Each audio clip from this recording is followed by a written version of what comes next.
दोस्तों सबसे पहले तो जरा इन फोटोज को देखिए। क्या आप जानते हैं ये कौन सी कार है? फेरारी, लैम्बोर्गिनी या फिर बुगाटी?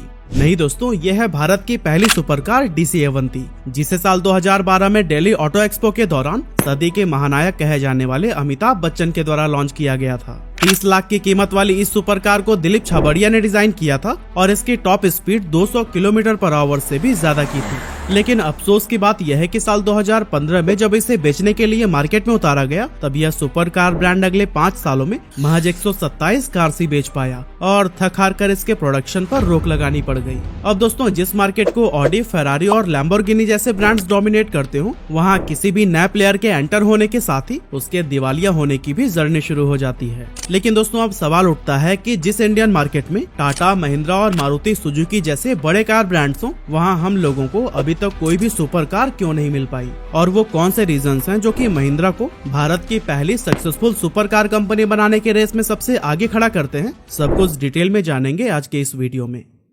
दोस्तों, क्या आपको पता है हमारे देश में 169 बिलियनियर्स हैं और इस मामले में हम अमेरिका और चाइना के बाद तीसरे नंबर पर आते हैं। इसके अलावा भारत में करीब 8 लाख लोग ऐसे भी हैं जिनकी नेटवर्थ $1 मिलियन से भी ज्यादा की है। और द हिंदू के इस आर्टिकल के अकॉर्डिंग भारत में 1,69,000 लोग ऐसे हैं जो कि साल में 1 करोड़ रुपए से भी ज्यादा की कमाई करते हैं। अब देखा जाए तो 2022 में हमारे देश में करीब 38 से 39 हजार लग्जरी कार्स बेची गई थी, जिनमें मर्सिडीज बेंज, BMW और ऑडी का सबसे बड़ा शेयर था। अब दोस्तों, एक लग्जरी कार और सुपर कार में फर्क ये होता है कि एक तरफ जहां सुपर कार को बनाते समय पावर, परफॉर्मेंस और स्पीड पर फोकस किया जाता है, वहीं लग्जरी कार्स अपने रॉयल लुक्स, कंफर्ट और रिलायबिलिटी के लिए जानी जाती हैं। जहां सुपर कार्स को आप ओवर प्राइस्ड और ओवर वैल्यूड कह सकते हैं, वहीं luxury cars value for money होती हैं। और यही कारण है कि ज्यादातर इंडियंस जब एक कार पर करोड़ों रुपए खर्च कर रहे होते हैं तो वो कंफर्ट और रिलायबिलिटी को ज्यादा प्रेफरेंस देते हैं, जबकि हमें बहुत ज्यादा स्पीड और परफॉर्मेंस से कुछ खास फर्क नहीं पड़ता।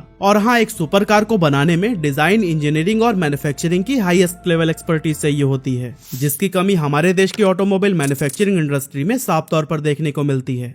हालांकि ऐसा भी नहीं है कि ये हाईएस्ट लेवल ऑफ एक्सपर्टीज हमारे देश में मौजूद ही नहीं है या फिर हम इसे दूसरे देशों से इंपोर्ट नहीं कर सकते। यहाँ प्रॉब्लम यह है कि इसमें लगने वाला पैसा 99% कंपनीज को पहले ही रेस से बाहर कर देता है।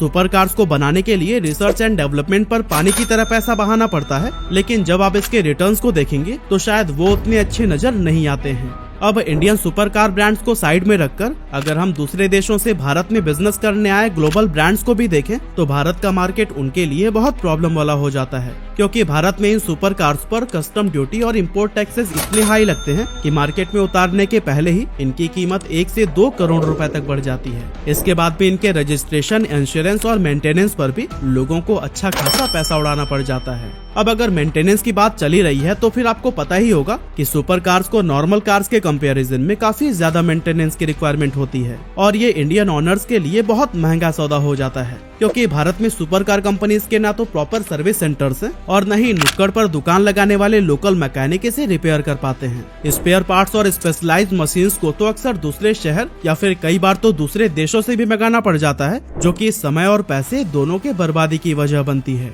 और दोस्तों, एक कहावत है कि इंसान को कभी भी अपनी देश की सरकार से अमीर नहीं होना चाहिए। सुपर कार्स के केस में भी ये बात 100% फिट बैठती है। इन सुपर कार्स की डिजाइन ही कुछ इस तरह से की जाती है कि ये स्मूथ और इवन रोड्स पर ही चलती हैं। लेकिन भारत की रोड्स की हालत को देखकर तो इनके ऊपर सुपर कार्स चलाने का आपका मन भी नहीं करेगा। हालांकि हमारे हाईवेज, एक्सप्रेसवेज और कुछ मेट्रो सिटीज में मौजूद रेस ट्रैक्स इतने वेल बिल्ड हैं कि यहाँ पर सुपर कार्स आराम से चलाई जा सकती हैं, लेकिन वहाँ तक पहुँचने के लिए भी शहर की तंग गलियों और गड्ढों से भरी रोड से ही गुजरना पड़ता है, जो कि सारे मजे पर पानी फेर देता है। अब इतना सब कुछ सुनने के बाद भी अगर कोई सुपर कार खरीदने का आप मन बना लें, तो फिर मेरे एक सवाल का जवाब जरूर दीजिएगा। इमेजिन करिए कि आप कहीं से गुजर रहे हैं और आपको किसी मॉल के बाहर एक चमचमाती लैम्बोर्गिनी खड़ी हुई दिखाई देती है। ऐसे में आप सबसे पहले क्या करेंगे? जाहिर सी बात है कि ज्यादातर लोग गाड़ी के पास जाएंगे और उसके साथ अपनी फोटो लेंगे। ऐसे में उस कार के डैमेज होने का खतरा काफी ज्यादा बढ़ जाएगा और उसके ऑनर को हमेशा अपनी कार की सिक्योरिटी का कंसर्न बना रहेगा। सुपर कार्स बेवजह का अट्रैक्शन ग्रैब करती है, जो कि ज्यादातर केसेस में ऑनर्स के लिए एक बड़ी प्रॉब्लम बन जाती है। अब इतना सब कुछ सुनने के बाद आपके दिमाग में भी यही चल रहा होगा कि अगर सुपर कार्स के साथ इतनी सारी प्रॉब्लम्स हैं और उनकी सेल्स भी इतनी लिमिटेड है, तो आखिर कोई इंडियन ब्रांड सुपर कार्स के मार्केट में क्यों ही उतरना चाहेगा। तो दोस्तों आपको बता दूं कि सुपर कार्स कस्टमर्स के उस सेगमेंट को सर्व करती है जिनका सोशल स्टेटस बहुत हाई होता है, और इसी वजह से इनको बेचने वाले ब्रांड्स की मार्केट वैल्यू भी बहुत ज्यादा बढ़ जाती है। अब अगर हम भारत की टॉप 3 कार मैन्युफैक्चरिंग कंपनीज को देखें तो फिर मारुति सुजुकी ने अफोर्डेबल कार सेगमेंट को पकड़ा हुआ है, जिसकी वजह से वो सुपर कार के मार्केट में उतरना पसंद नहीं करेंगे। दूसरी ओर है टाटा, जिसके पास जैगुआर और लैंड रोवर जैसे लग्जरी कार ब्रांड्स हैं, और वो भी प्रॉपर सुपर कार मार्केट में एंट्री करने के मूड में नहीं लग रहे हैं। लेकिन महिंद्रा के पास कुछ ऐसे ब्रह्मास्त्र हैं जो कि इसे इंडियन सुपर कार मार्केट का पहला सक्सेसफुल प्लेयर बना सकता है। इसमें पहला फैक्टर आता है भारत में सुपर कार्स की बढ़ती डिमांड। अब आप कहेंगे कि अभी तो मैं सुपर कार की डिमांड को लिमिटेड बता रहा था और अब मैं कह रहा हूँ कि इसकी डिमांड बढ़ रही है। अब दोस्तों इसे आप बुगाटी के सुपर कार्स के एग्जांपल से समझ सकते हैं, जिसे कि भारत में शायद 1-2 लोग ही ओन करते होंगे। इसकी न के बराबर डिमांड होने की वजह से कंपनी इंडियन मार्केट में एंटर होने की तो ट्राई भी नहीं कर रही है। लेकिन वहीं अगर आप हमारे देश के किसी सर्टिफाइड सुपर कार डीलर पर नजर डालिए तो उनके पास Audi R8, Lamborghini, Mercedes Benz और फोर्ड मस्टैंग जैसी सुपर कार्स हमेशा ही आउट ऑफ स्टॉक रहती हैं। रीजन है नॉर्मल सुपर कार्स और प्रीमियम सुपर कार्स के बीच का प्राइस डिफरेंस। पैंडेमिक के बाद ज्यादातर सुपर कार कंपनीज ने यह एस्टिमेट लगाया था कि भारत के लोगों की फाइनेंशियल कंडीशन अनस्टेबल होगी और वो ज्यादा सुपर कार्स खरीदना पसंद नहीं करेंगे, लेकिन रियलिटी में इसका बिल्कुल अपोजिट देखने को मिला है। साल 2021 में करीब 69 कार्स बेचने के बाद से 2022 में लैम्बोर्गिनी की सेल्स 92 पहुंच गई थी, और 2023 के लिए उन्होंने 100 कार्स सेल करने का जो टारगेट रखा था वो इस साल के पहले क्वार्टर में ही कंप्लीट हो गया। लैम्बोर्गिनी के अलावा पॉर्श और फेरारी जैसे सुपर कार्स के सेल्स में भी हाइक देखने को मिला है। और दोस्तों सेल्स में उछाल आने का जो मेन रीजन है वो है भारत में इंटरनेट रिवोल्यूशन आने के साथ साथ बढ़ते मिलेनियर्स की संख्या, जो कि सुपर कार्स खरीदकर सोशल मीडिया पर शो ऑफ तो करना चाहती हैं, लेकिन बुगाटी जैसे प्रीमियम सुपर कार्स को अफोर्ड नहीं कर सकती। आपने कई सारे यूट्यूबर, सोशल मीडिया स्टार और बॉलीवुड सेलिब्रिटीज को सुपर कार्स खरीदकर सोशल मीडिया पर फोटोज डालते तो जरूर देखा होगा, लेकिन 99% केसेज में इन सुपर कार्स की कीमत 50 लाख से लेकर 1 करोड़ के बीच ही होती है। मतलब ये सुपर कार्स प्रीमियम सेगमेंट में नहीं बल्कि अफोर्डेबल सेगमेंट में आती हैं। भारत में अफोर्डेबल सुपर कार्स की डिमांड काफी तेजी से बढ़ रही है और महिंद्रा इसका भरपूर फायदा उठाना चाहेगा। लेकिन अब सवाल आता है कि आखिरकार हम इंडियन महिंद्रा की सुपर कार को ही क्यों खरीदेंगे। तो दोस्तों यहाँ पर आता है अब हमारा दूसरा फैक्टर, जो है ब्रांड इमेज और ट्रस्ट का। आप खुद ही बताइए कि मार्केट में कई सारे अफोर्डेबल स्मार्टफोन होने के बावजूद भी लोग आईफोन को ही खरीदना क्यों पसंद करते हैं। अब इसका एक जवाब तो शो ऑफ हो सकता है, लेकिन आईफोन की सिक्योरिटी और एप्पल के ब्रांड का ट्रस्ट इतना ज्यादा है जो कि लोगों को आईफोन खरीदने पर मजबूर कर देता है।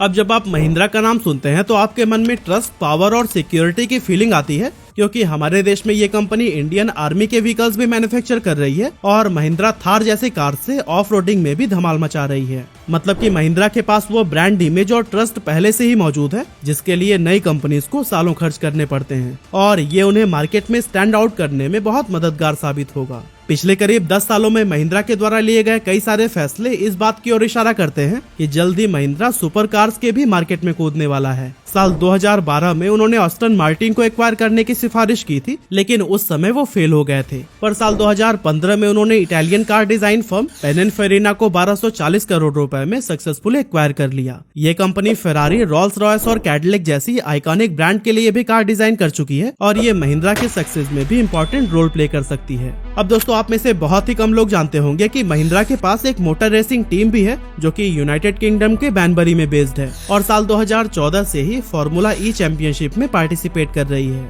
ये मैं आपको इसलिए बता रहा हूँ क्योंकि ऑलमोस्ट सारे कार ब्रांड अपने लेटेस्ट फीचर को टेस्ट करने के लिए ऐसे ही प्लेटफॉर्म्स का सहारा लेते हैं, और क्योंकि महिंद्रा की ये टीम कई सालों से इस फील्ड में है तो फिर उनके पास डेटा और इंजीनियरिंग कैपेबिलिटीज की भी कोई कमी नहीं होगी। महिंद्रा इसी इंजीनियरिंग एक्सपीरियंस को पिनिनफेरिना से मिले डिजाइन एक्सपीरियंस के साथ मिलाकर एक ऐसी सुपर कार बना सकती है जो कि ग्लोबल जायंट्स को टक्कर देने के लिए भी काबिल होगी। अब इंटरनेशनल मार्केट में ये कितनी टिक पाएगी ये तो वक्त ही बताएगा, लेकिन इंडियन मार्केट में महिंद्रा के पास एक ऐसा एडवांटेज होने वाला है जो कि सुपर कार के कंपटीशन को पलट कर रख सकता है, और दोस्तों वो एडवांटेज होगा कस्टम ड्यूटी और इम्पोर्ट टैक्सेस का। अब दोस्तों आपको बता दूं कि एक सुपर कार को भारत में इम्पोर्ट करते समय लैम्बोर्गिनी और फेरारी जैसी कंपनीज को 60 से 100% तक की कस्टम ड्यूटी चुकानी पड़ती है। इसके बाद इन पर 28% IGST लगता है और 5% एडिशनल कस्टम ड्यूटी भी लगाई जाती है, और फिर इंश्योरेंस और रजिस्ट्रेशन वगैरह का खर्चा भी जोड़ लिया जाए तो फिर वेस्टर्न मार्केट के कंपैरिजन में इनकी कीमत 60 से 70% तक ज्यादा हो जाती है,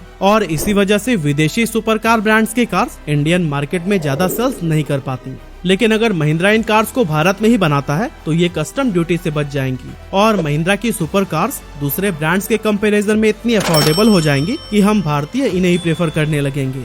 अब दोस्तों अगर हम अमेरिकन मार्केट की बात करें तो वहाँ पर टेस्ला जैसी कंपनीज अपनी कार्स को ऑनलाइन सेल करती हैं, जहाँ कस्टमर्स ऐप पर ही कार की डिजाइन और कलर को सिलेक्ट कर लेते हैं और फिर टेस्ला उनकी कार को उनके घर डिलीवर करा देती है। लेकिन क्या आप ऑनलाइन कार खरीदना पसंद करेंगे? मैं दावे के साथ कह सकता हूँ कि आपका जवाब नहीं ही होगा। जब बात लाखों करोड़ों की कार खरीदने की हो तो फिर हम भारतीय उसे फिजिकल फील लिए बिना तो बिल्कुल भी नहीं खरीदेंगे। और इस मामले में भी महिंद्रा के पास दूसरी सुपर कार कंपनीज के कंपैरिजन में बहुत बड़ा एडवांटेज मौजूद है। पूरे भारत में महिंद्रा की 589 सिटीज में 1078 शोरूम्स मौजूद हैं और अपने इसी स्ट्रॉन्ग डिस्ट्रीब्यूशन नेटवर्क की मदद से Mahindra Indian super car market का गेम चेंज करने की पूरी काबिलियत रखता है। वैसे आपको क्या लगता है महिंद्रा की पहली सुपर कार कब तक लॉन्च हो जाएगी? आप अपना जवाब हमें कमेंट करके जरूर बताइएगा।